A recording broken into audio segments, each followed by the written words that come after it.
नमस्कार, NSC9 news में आपका स्वागत है। आज मोदी सरकार के 11 वर्ष पूर्ण होने पर जयपुर भाजपा मुख्यालय में एक कार्यक्रम का आयोजित है और एक जो यहाँ पर प्रदर्शनी है उसका भी अवलोकन और उद्घाटन है। हमारे साथ भाजपा प्रदेश महामंत्री श्रवण सिंह जी बगड़ी मौजूद हैं। उनसे जानते हैं कि आज यहाँ पर क्या पूरा कार्यक्रम है। सर नमस्कार। नमस्कार। देखिए, आज माननीय मुख्यमंत्री भजनलाल जी शर्मा इस प्रदर्शनी का उद्घाटन करेंगे। इसके बाद प्रेस को संबोधित करेंगे और संकल्प से सिद्धि तक जो हमारा अभियान चल रहा है, यानी कि माननीय मोदी जी के 11 साल का कार्यकाल का सफर, जिस प्रकार से 2014 में जब पहली बार इस देश के प्रधानमंत्री पद का भार संभाला, उसके बाद उन्होंने एक के बाद आप देखिए ऐतिहासिक फैसलों के साथ साथ जिस प्रकार से जन कल्याणकारी योजनाओं के साथ साथ इस देश को आगे बढ़ाने का काम किया। और इस में देश के सैनिकों की बात करूं, उनका जिस प्रकार से मासवार और देश कितना शक्तिशाली हुआ है, या गरीब कल्याण के जितने भी काम है, या इंफ्रास्ट्रक्चर की बात करूं, या किसी भी सेक्टर की अगर मैं बात करूं, तो ये देश निरंतर इन 11 सालों में प्रगति करता रहा। और आप देखिए 2014 से पहले इस देश की क्या आर्थिक स्थिति थी, आज चौथी बड़ी अर्थव्यवस्था में हर तीसरी की तरफ हम बढ़ रहे हैं। और निश्चित रूप से उन्होंने कहा है कि 47 तक जो विकसित राष्ट्र भारत को बनाना है, उसमें माननीय मोदी जी लगे हुए हैं। और मोदी जी के साथ में पूरे देश की 140 करोड़ की जनता, उनका विश्वास है माननीय मोदी जी की, जिस प्रकार से उन्होंने इस देश का मान बढ़ाया, सम्मान बढ़ाया है, और ये स्वाभिमान के साथ में जिस प्रकार से भारत आज आगे बढ़ रहा है।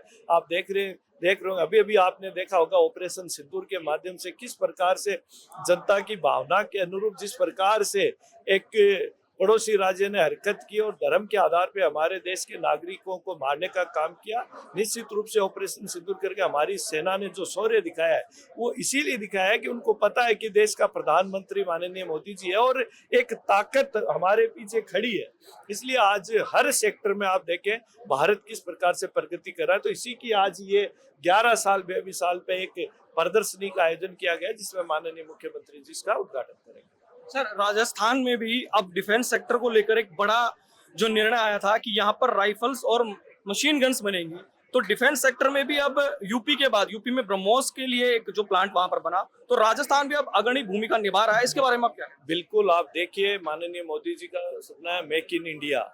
जिस प्रकार से अब पहले आप देखिए उपकरण बाहर से खरीदने पड़ते थे, आज इंडिया में बन रहे। और जब से मुख्यमंत्री जी माननीय भजनलाल जी शर्मा बने, आपने देखे राइजिंग राजस्थान के थ्रू जिस प्रकार से उन्होंने इन्वेस्टमेंट लाने के तरीके को, और हर सेक्टर में हर फैक्ट्री इस राजस्थान में आने वाले दिनों में लगने वाली है, ताकि यहाँ के लोगों को, युवाओं को रोजगार भी मिले और राजस्थान भी एक विकसित राजस्थान की ओर अग्रसर हो रहा है। और निश्चित रूप से आने वाले दिनों में जिस प्रकार से विकास होने वाला है, और राजस्थान निरंतर माननीय भजनलाल जी के नेतृत्व में आगे बढ़ रहा है और आगे और बढ़ रहा है। सर एक आखिरी सवाल, ये जो प्रदर्शनी है, ये जो यहाँ पर दिखाया गया है, इसमें क्या क्या मुख्य बिंदु हैं जिसके बारे में आप बताना चाहिए? देखिए, माननीय मोदी जी का 2014 से लेके जिस प्रकार से माननीय मोदी जी ने इन 11 साल का जो सफर तय किया है, उस पे को लेके ये प्रदर्शनी लगी हुई है। चाहे उन्होंने किसानों के लिए क्या किया है, युवाओं के लिए क्या किया है, महिलाओं के लिए क्या है, गरीब कल्याण के क्या क्या काम किए,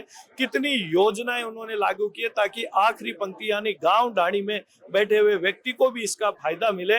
इन सबको ध्यान में रखते जो माननीय मोदी जी का सफर किया है 11 सालों में, चाहे वो ऐतिहासिक फैसले हो, इस प्रकार की योजनाएं हो, या इन 11 सालों में भारत किस प्रकार से विकसित हुआ है, इसको लेके ये प्रदर्शनी यहाँ पे रखी गई है। बहुत बहुत धन्यवाद सर। ये हमारे साथ मौजूद थे भाजपा प्रदेश महामंत्री श्रवण सिंह जी बगड़ी, जिन्होंने बताया कि 11 वर्ष में मोदी सरकार ने क्या क्या काम किया है और राजस्थान में भी जो भजनलाल सरकार है वो किस तरीके से काम कर रही है और राजस्थान को अग्रणी बनाने के लिए आगे और भी काम करती रहेगी।